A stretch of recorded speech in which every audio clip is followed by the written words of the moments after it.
दुविधा ये है कि मुझे जो उत्तर मिला और जो संख्या, जो डेटा मिला, वो 4 साल पुराना डेटा मिला।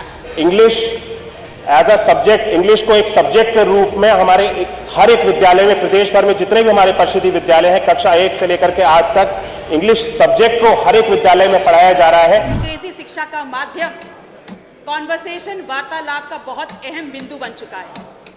ऐसे में माननीय बेसिक शिक्षा मंत्री से मैंने सवाल किया था कि क्या प्राथमिक विद्यालयों में अंग्रेजी माध्यम से शिक्षा देने का सरकार की कोई योजना है, जिसका उत्तर मुझे हाँ में मिलता है। मैंने प्रश्न किया कि इस योजना के सापेक्ष उत्तर प्रदेश के सभी जनपदों में कितने विद्यालय हैं जहां पर आपने इस योजना को लागू किया है, उसका उत्तर भी मिला।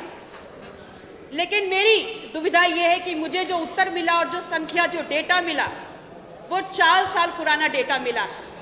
तो सबसे पहले मैं माननीय मंत्री जी से ये निवेदन करना चाहूंगी कि आप मुझे शैक्षिक सत्र 2021, 21-22 और 22-23 इस योजना के सापेक्ष डेटा देने की कृपा करें। दूसरा अनुपूरक है कि जब भी कोई प्रोजेक्ट या परियोजना बनती है तो उसका एक रूट मैप तैयार किया जाता है, उसका विधिवत रिव्यू होता है और उसकी डेडलाइंस का निर्धारण होता है। माननीय मंत्री जी से मेरा आग्रह है कि क्या इस योजना से जुड़ी तमाम डिटेल रिपोर्ट्स डेडलाइन के साथ साथ आप इस पटल पर रखने का कार्य करेंगे? माननीय मंत्री जी।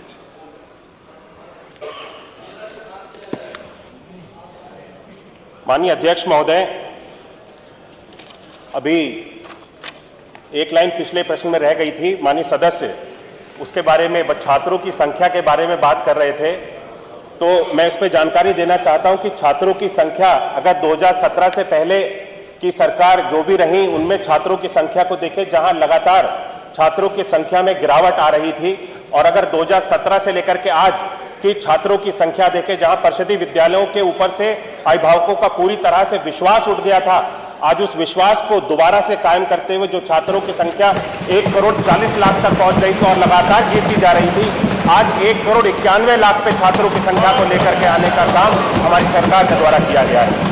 इसीलिए बेसिक शिक्षा विभाग के अंतर्गत हमेशा की तरह पिछले 5 वर्षों में प्रतिवर्ष विद्यालयों की स्थिति सुधर रही है और परिषदीय विद्यालयों में छात्रों की संख्या भी लगातार बढ़ती जा रही है। माननीय सदस्य ने इंग्लिश मीडियम, माननीय अध्यक्ष जी, विद्यालयों के बारे में जानकारी जानना चाहिए है। तो पिछले समय में 2018-19 में 14,000 परिषदीय प्राथमिक विद्यालयों को चिन्हित किया गया था, जिसके इस योजना को चलाया गया, जिसके अंतर्गत विद्यालयों को अंग्रेजी मीडियम से शिक्षा देने की व्यवस्था बनाई गई। इसके प्रश्न के साथ मैंने अपनी जानकारी दी कि विद्यालय 13,250 विद्यालयों को प्रदेश भर में इंग्लिश मीडियम शिक्षा के माध्यम से जोड़ने का कार्य किया गया और वहां पे इंग्लिश मीडियम पठन पाठन का कार्य भी चल रहा है। लेकिन माननीय सदस्य ने चिंता जताई कि और अन्य विद्यालयों को इंग्लिश की शिक्षा के साथ बच्चों को जोड़ने के द्वारा सरकार के द्वारा कोई कार्य किया जा रहा है। तो मैं बताना चाहता हूं कि नई शिक्षा नीति 2020 जिसको लागू किया गया, उसके अंतर्गत मातृभाषा को बढ़ावा देने का उस पर फोकस किया गया है, उस पर जोर दिया गया है।